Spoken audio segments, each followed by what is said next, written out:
Hi friends, welcome to mono vlogs. ఈరోజు మనం bagara rice 1 KG ఇంట్లో ఎలా వండుకోవాలో చూద్దాం. 1 కేజీ బాస్మతి బియ్యం తీసుకొని చక్కగా కడుక్కొని పక్కన పెట్టుకోవాలి. దాని తర్వాత యాలకులు, లవంగ, చెక్క, పసుపు, ఉప్పు, కారం, సరిపడినంత పెరుగు, ఉల్లిపాయలు, పుదీనా, కొత్తిమీర, టమాటాలు, పచ్చిమిరపకాయలు, తాజాగా ఉన్న కూరగాయలను తీసుకోండి. అల్లం వెల్లుల్లి పేస్ట్ ఇంకా రెడీ చేసేద్దామా?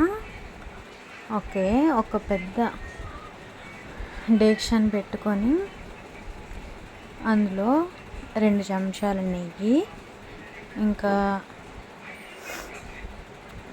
కొద్దిగా నూనె వేసుకుందాం.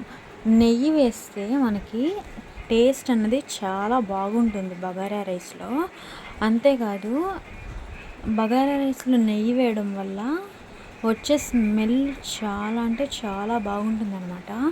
ఇంకా అందులో వచ్చేసి యాలక్కాయలు, లవంగాలు, చెక్క వేసి కొంచెం చిటపటలాడించాలి. కొంచెం అలా చిటపట అనేటప్పుడు కొంచెం అలా వదిలేయాలన్నమాట. వాటిని స్విమ్మింగ్ చేయనివ్వండి కొద్దిసేపు ఆ నూనెలో.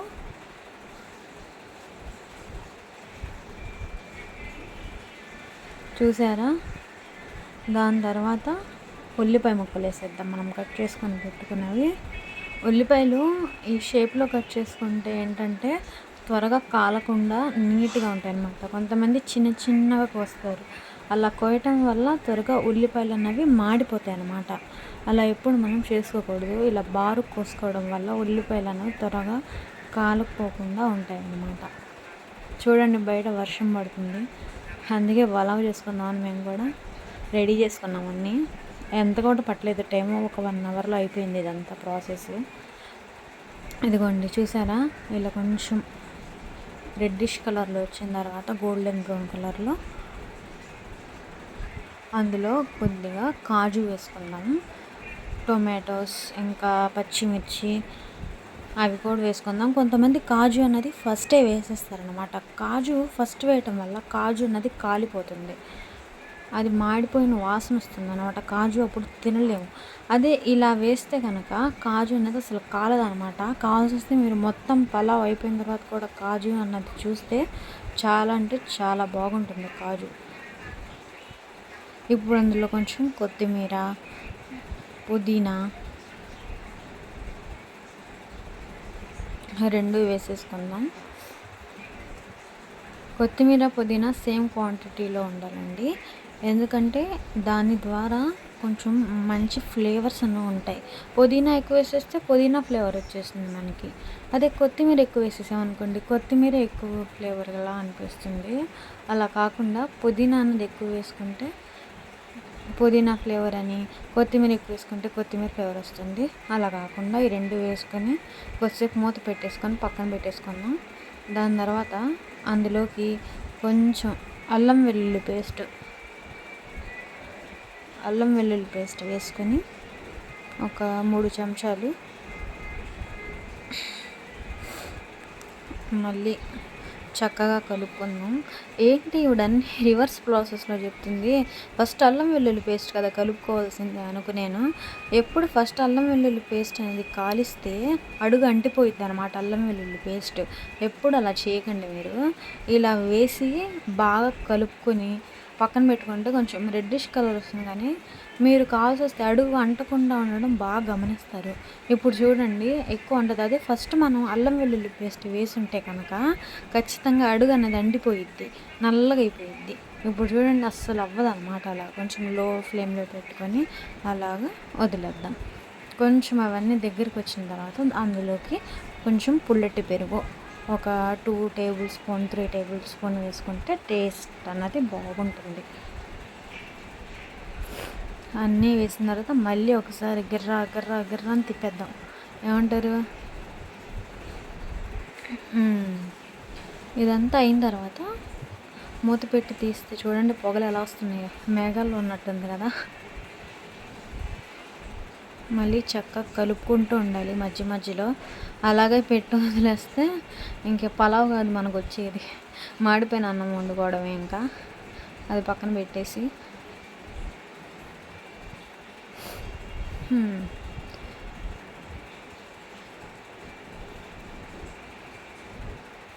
చక్కగా కలుపుకోవాలండి.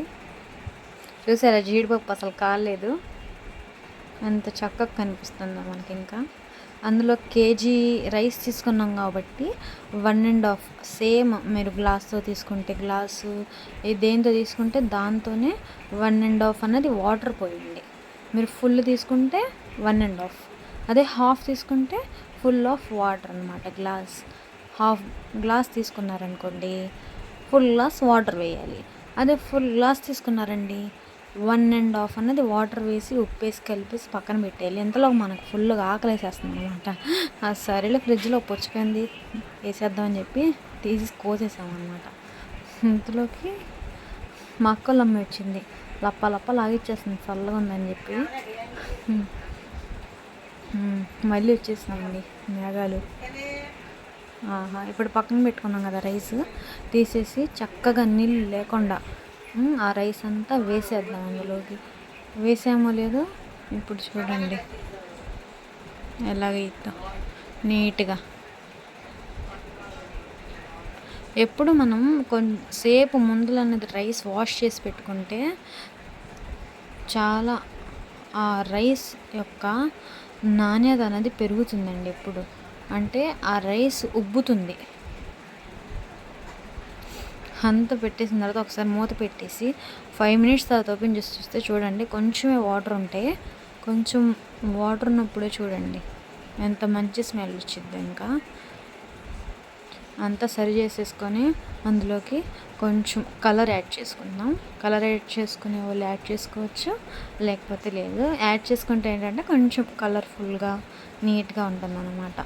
ఇదంతా అయిపోయిన తర్వాత మళ్ళీ మనం లో ఫ్లేమ్లో పెట్టాలి. ఇప్పుడు ఇంకా కొంచెం తడి క్లాత్ అన్నది అలాగా నేను చూపించిన విధంగా పెట్టినట్టయితే ఆవిరి అన్నది బయటికి వెళ్ళకుండా చక్కగా కుక్ అవుతుంది అన్నమాట రైస్ లోపల. అంతేకాదు ఆ రైస్ కుక్ అయ్యే విధానం మీరు చూస్తే తర్వాత ఓపెన్ చేసిన తర్వాత చాలా అంటే చాలా నీట్గా బాగుంటుంది. పద్దాగా మనం ఎప్పుడు బగారా రైస్ కలపకూడదు. చూడండి ఎంత చక్కగా వచ్చిందో. నేను కూడా తినేసాను అసలు ఫస్ట్.